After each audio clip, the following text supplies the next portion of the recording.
Assalamualaikum warahmatullahi wabarakatuh. Kami dari kelompok 6 akan membawakan materi dengan judul Faktor motivasi pada proses belajar dan pembelajaran, serta contoh implikasi motivasi pada pengalaman nyata. Di sini kita akan membahas 4 hal. Yang pertama adalah apa yang dimaksud dengan motivasi. Yang kedua, apa saja faktor motivasi. Yang ketiga, peran guru BK dalam meningkatkan motivasi. Dan yang terakhir, yang keempat adalah contoh implikasi nyata. Saya Dinda Siti Nurjana dengan NIM 200111600400464 akan membawakan materi yang pertama, yaitu apa sih motivasi itu? Motivasi adalah perubahan tenaga di dalam diri seseorang yang ditandai dengan dorongan yang berasal dari diri seseorang untuk mencapai tujuan. Atau dengan bahasa mudahnya, motivasi itu adalah sebuah dorongan untuk seorang individu melakukan sesuatu untuk mencapai tujuannya.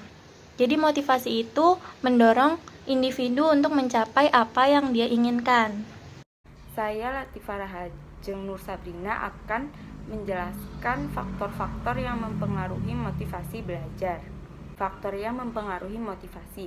Motivasi belajar dipengaruhi oleh beberapa faktor. Di antaranya yang pertama, cita-cita atau aspirasi siswa. Manusia akan berusaha semaksimal mungkin untuk menggapai apa yang ia cita-citakan. Yang kedua, kemampuan pembelajaran. Kemampuan setiap manusia berbeda-beda.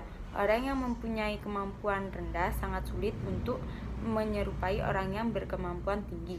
Yang ketiga, kondisi pembelajaran. Kondisi pembelajaran baik yang bersifat fisik maupun psikis sangat berpengaruh terhadap motivasi belajar. Sebab apabila kondisi fisik seseorang dalam keadaan lelah, maka motivasi belajarnya akan menurun. Sedangkan apabila kondisi psikis seseorang terganggu, maka seseorang tidak dapat berkonsentrasi terhadap hal-hal yang dipelajari. Yang keempat, kondisi lingkungan pembelajaran. Lingkungan pembelajaran menentukan motivasi belajar seseorang, sebab individu secara sadar atau tidak senantiasa tersosialisasi oleh lingkungannya. Yang kelima, unsur-unsur dinamis dalam belajar dan pembelajaran.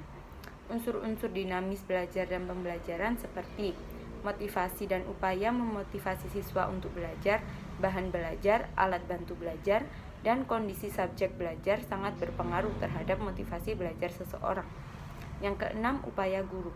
Guru yang bersungguh-sungguh dan tinggi gairahnya dalam membelajarkan pembelajaran akan menjadikan pembelajaran juga bergairah. Yang ketujuh, peran orang tua. Pengaruh pertama dan utama bagi kehidupan dan perkembangan seseorang adalah keluarga. Siswa banyak melakukan interaksi dengan keluarga. Hal ini sangat besar pengaruhnya bagi perilaku dan prestasinya. Sebagai orang tua harus memberikan perhatian dan semangat belajar yang lebih, sehingga dapat memunculkan motivasi belajar. Yang kedelapan, penghargaan dan pujian. Untuk menumbuhkan motivasi belajar anak dapat dilakukan dengan memberikan penghargaan atau pujian. Motivasi bisa muncul jika terdapat penghargaan atau pujian yang layak yang menyertai atau melandasi pembelajaran. Yang kesembilan, kecemasan terhadap hukuman. Motivasi belajar dapat muncul jika ada kecemasan atau hukuman yang menyertai atau melandasi pembelajaran. Motivasi dengan kekerasan yaitu memotivasi dengan menggunakan ancaman hukuman atau kekerasan agar yang dimotivasi dapat melakukan apa yang harus dilakukan. Yang kesepuluh, adanya kebutuhan. Pada hakikatnya, semua tindakan yang dilakukan manusia adalah untuk memenuhi kebutuhan fisik maupun psikis. Oleh karena itu, kebutuhan dapat dijadikan sebagai salah satu faktor yang mempengaruhi motivasi belajar siswa. Yang ke-11, adanya pengetahuan tentang kemajuan dirinya. Dengan mengetahui prestasi dan pengalaman yang telah diperoleh, siswa akan dapat menentukan dirinya telah mencapai kemajuan atau bahkan kegagalan, sehingga siswa akan terdorong untuk meningkatkan dan mempertahankan prestasinya baiknya dan akan mengoreksi diri untuk memenuhi sebab-sebab kegagalannya. Saya Mutiara Fajar. Di sini saya akan menyampaikan materi mengenai peran guru BK dalam meningkatkan motivasi siswa. Yang pertama, menjelaskan manfaat dan tujuan dari pembelajaran. Yang kedua, memilih materi yang memang dibutuhkan siswa. Yang ketiga, memilih cara pengajaran yang bervariasi. Yang keempat, memberikan sasaran dan kegiatan.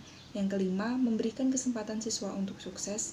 Yang keenam, memberikan kemudahan dan bantuan kepada siswa dalam belajar. Yang ketujuh, memberikan pujian, ganjaran, dan hadiah.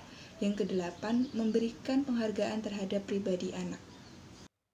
Perkenalkan, nama saya Putri Safira dengan NIM 2001111600463. Di sini saya akan membacakan tentang beberapa motivasi yang kami terima saat kami masih di sekolah. Yang pertama ada pemberian motivasi belajar menjelang SBMPTN. Yang kedua ada motivasi agar tetap semangat ketika tidak diterima dalam jalur UTBK dan SNMPTN. Yang ketiga, pemberian motivasi tentang toleransi. Yang keempat, pemberian motivasi tentang mematuhi peraturan lalu lintas, menjauhi seks bebas, dan menghindari narkoba. Yang kelima, ada motivasi tentang menghormati orang tua dan guru. Yang keenam, ada pemberian motivasi mengenai semangat belajar untuk memperoleh beasiswa ke luar negeri. Yang kedelapan, menampilkan siswa lulusan yang telah berhasil diterima di PTN. Dan yang kesembilan, memberikan bimbingan karakter dan dukungan kepada siswa. Terima kasih. Nah, saya Nurul Aini akan menyampaikan kesimpulan dari materi-materi yang sudah dipaparkan oleh teman-teman saya tadi mengenai faktor motivasi pada belajar dan pembelajaran serta implikasi motivasi dari pengalaman nyata kami selama kami sekolah.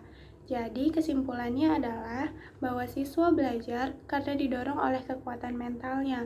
Kekuatan mentalnya ini dapat berupa keinginan, perhatian, kemauan, ataupun cita-cita.